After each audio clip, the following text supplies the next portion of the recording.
और यूपी सरकार में संस्कृति और पर्यटन मंत्री जयवीर सिंह से हमारे संवाददाता जितेंद्र चौहान ने पर्यटन, संस्कृति और राजनीति की मौजूदा स्थिति पर खास बातचीत की है। सभी सवालों के जवाब मंत्री जयवीर सिंह ने बड़ी ही बेबाकी के साथ दिए हैं। आइए मंत्री जयवीर सिंह ने क्या कुछ कहा है एनबी न्यूज से, वो आपको सुनवाते हैं।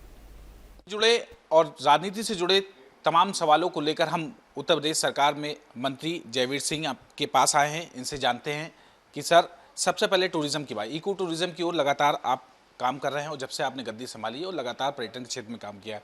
अयोध्या हो, मथुरा हो, काशी हो, लगातार इस पर आप सोलर बोर्ड चलाने की बात कर रहे हो। कब तक तैयारी है और कब तक ये लोगों को सौगात मिलेगी? देखिए, हमारी भारत सरकार और प्रदेश सरकार दोनों का प्रयास है प्रदूषण से मुक्ति मिले, हरित क्रांति आए और ग्रीन एनर्जी के लिए हम लोग सजग और संवेदनशील हैं। चाहे वो हमारी सोलर पावर हो, सोलर एनर्जी हो, इसको लेकर भी हम पूरी तरह काम कर रहे हैं।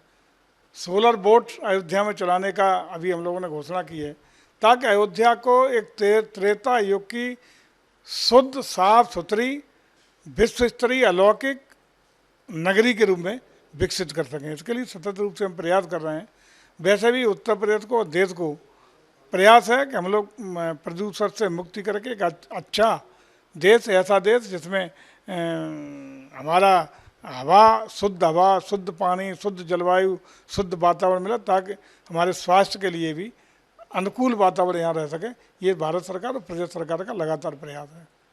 बात करें अयोध्या की, चली रही है बात, अब राम मंदिर, प्रभु श्री राम का मंदिर लगभग माना जा रहा है कि तैयार हो जाएगा और उसकी तारीखों का भी ऐलान करें। किस तरह की भव्यता होगी और जब मंदिर का उद्घाटन तो किस तरह की नज़ारा नजर आएगा लोगों को? देखिए, अलौकिक दिव्य भव्य अयोध्या होगी, त्रेता युग की याद दिलाने की अयोध्या होगी।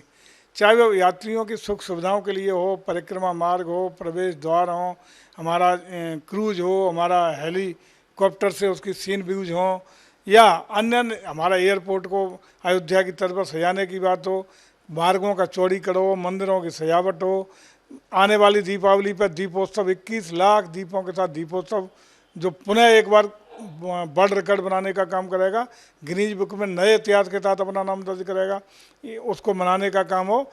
भव्य अयोध्या, दिव्य अयोध्या, अलौकिक अयोध्या, त्रेता की याद दिलाने वाली अयोध्या को हम देश और दुनिया को सौंपने का काम करने जा रहे हैं। सवाल राजनीति से, ओम प्रकाश राजभर की बेटे की अभी शादी हुई, उसके बाद मुख्यमंत्री योगी आदित्यनाथ दौरे पे थे, उनसे मुलाकात करी है और लगभग 25 मिनट तक ये मुलाकात हुई, तो ये लोकसभा के नज़रिए से अहम मानी जा सकती है? देखिए, लोकतंत्र में मेल मुलाकात, मिलना जुलना, ये सतत प्रक्रिया है। यही तो हमारे लोकतंत्र की खूबसूरती है, जिसके लिए पूरा विश्व भारत के लोकतंत्र का सम्मान करता है। लोग समस्याओं को लेके मिलते हैं, जुलते हैं। कल ओम प्रकाश राजभर जी हमारे यशस्वी, तेजस्वी, क्षमतावान मुख्यमंत्री आदरणीय योगी जी से बनारस में मिले हैं, अच्छी बात है। ओम प्रकाश जी ने अभी कुछ ही दिन पहले में विधान परिषद में सहयोग किया है। हो सकता है शिष्टाचार भेंट की हो सकता है जन समस्याओं को लेके गए हो सकता है अपनी अन्य तमाम बातों पर चर्चा की हो। तो ये तो सतत प्रक्रिया लोकतंत्र में चलती रहनी चाहिए। लीडर्स हैं या थे वो लोकसभा चुनाव, उसमें नाम है, आप लड़ेंगे लोकसभा चुनाव? देखिए, ये कौन लड़ेगा कौन नहीं लड़ेगा, ये निर्णय हमारा पार्टी हाईकमान तय करता है, लोगों की मर्जी से नहीं होता। जहाँ जिसकी उपयोगिता कार्यकर्ता की होती है, सब भारतीय जनता पार्टी के कार्यकर्ता हैं, और कार्यकर्ता की जहाँ पार्टी का नेतृत्व को लगता है कहाँ इसकी उपयोगिता है, वहाँ उसको लगाने का काम करती है। अखिलेश जी मुलायम सिंह यादव के, राम मनोहर लोहिया जी के कदमों में चलने लगे हैं। अभी उन्होंने कार्यकर्ताओं से कहा कि गुटबाजी नहीं चलेगी, अब सब मिलकर काम करें और सॉफ्ट हिंदू कह रहे। अभी तक हम सॉफ्ट हिंदू थे, अब हार्ड हिंदू बन के दिखाएंगे। देखिए, मुझे लगता है एक तो उन्होंने स्वीकार किया अखिलेश जी ने कि हमारे अंदर पार्टी में गुटबाजी है।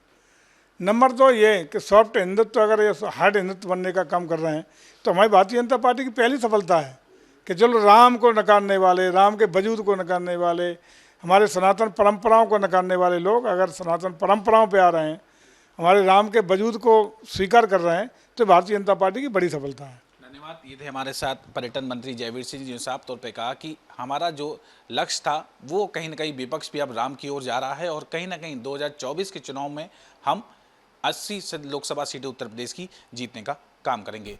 कैमरा पर्सन दानिश के साथ में जितेंद्र सिंह, एएनबी न्यूज़, लखनऊ।